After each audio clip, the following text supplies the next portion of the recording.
Hi everyone, Gerry Dulac along with Ray Fittipaldo here at Allegiant Stadium in Las Vegas. The Steelers coming off a convincing 32-13 victory against the Las Vegas Raiders, the second most points they've scored in the past 47 games, a season high 183 yards rushing. Our Steeler report brought to you by Savinas, Kane, and Gallucci mesothelioma and asbestos lawyers with 85 years of experience. Call them for a free consultation. And Ray, was pretty much every aspect of the team contributed to this victory. The offense, as I said, 183 yards rushing, a 36-yard touchdown, Najee Harris, two big plays by T.J. Watt, takeaways, taking away one touchdown for sure from them, and then leading to another one, and then, of course, the block punt by Jeremiah Moon that led to, I think, a field goal. So all three components of this team contributed to the victory. Yeah, I thought the story of the game, Gerry, was obviously the three turnovers, and most importantly, the two from T.J. Watt. The first one set up Justin Fields' first touchdown of the day, and the second one was huge. I mean, it was 22-7 at the time. Raiders were knocking on the door at the 1 yard line. If they score there, it's a one-score game early in the fourth quarter. So on a day when the Steelers were missing Alex Highsmith, Nick Herbig, and DeMarvin Leal, we kind of knew TJ had to do it himself, and he did that. Yeah, he stepped up, and that's what big-time players do in key moments like that. And Mike Tomlin, after the game, effectively calling it an amazing performance. He says, we see it all the time. He says, I'm not surprised, but nonetheless, it just continues to be amazing what he does in those situations. He didn't have a sack. He had the 2 tackles for loss, but he punched those balls out. He said he's been doing it since his days actually in high school. And he did it again, and those were big moments. Also, too, Ray, some penalties against the Raiders helped the Steelers. You know, 2 roughing the passing penalties on third down incompletions, one of which was an interception from Justin Fields. It kept a touchdown drive and a field goal drive alive. That was 10 points right there they cost themselves. And then they had a touchdown taken away with the legal man downfield penalty, and 2 plays later is when T.J. Watt punched the ball out.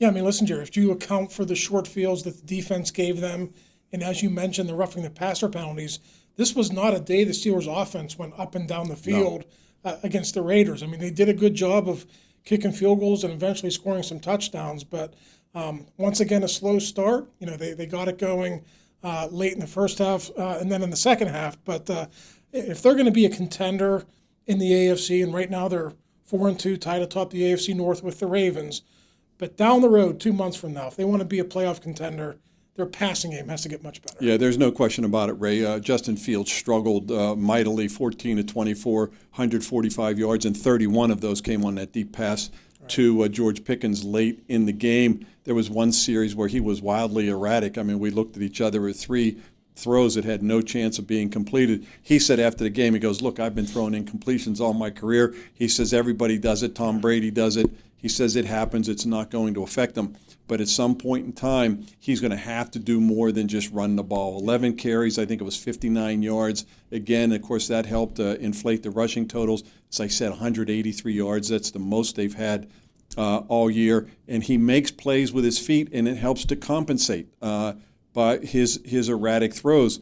But at some point in time, it's going to matter as the season goes on. They had 2 field goals until T.J. Watt's forced fumble, which set them up eventually for that 4th and 1. I don't know about you. I thought Mike Tomlin put it on Justin Fields there and said, hey, listen, if you want to keep your job, you're going to have to score here.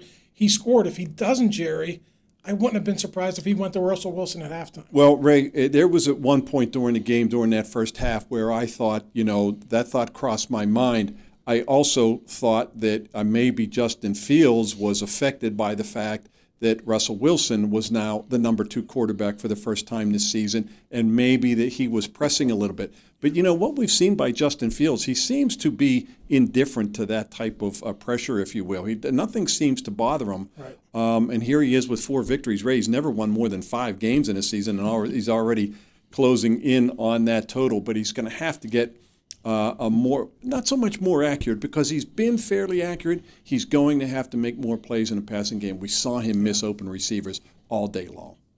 Yeah, listen, the tight ends combined for 4 catches for 29 yards.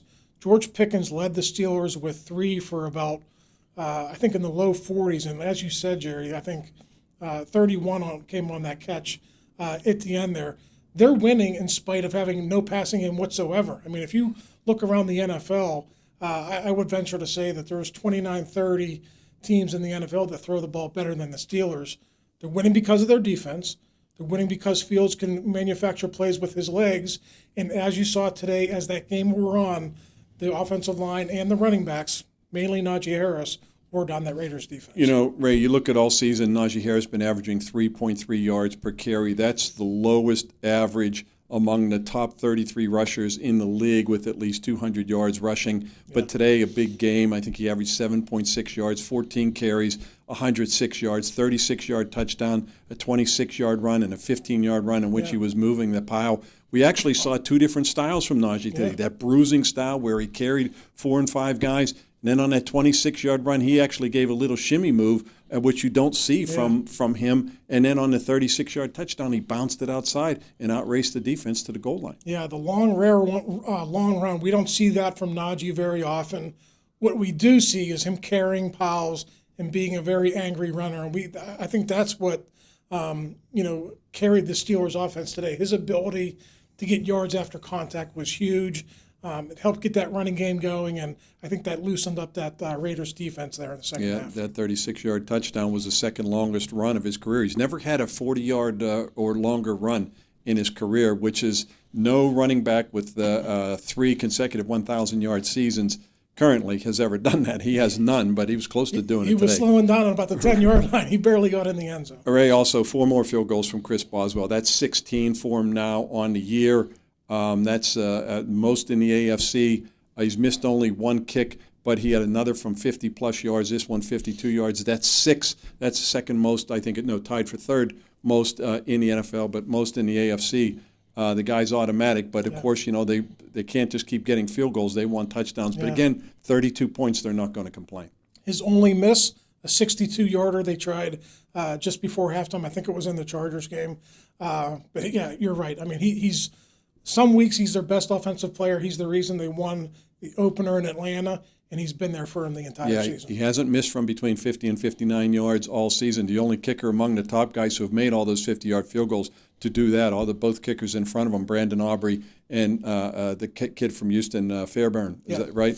They each have at least missed from inside 60 yards. So Chris Boswell has been a real plus for them so far this season. That's going to do it from Allegiant Stadium. The Steelers ending that 2-game losing streak with a 32-13 victory against the Las Vegas Raiders. For Ray Fittipaldo, I'm Gerry Dulac. You're watching Post-Gazette.com.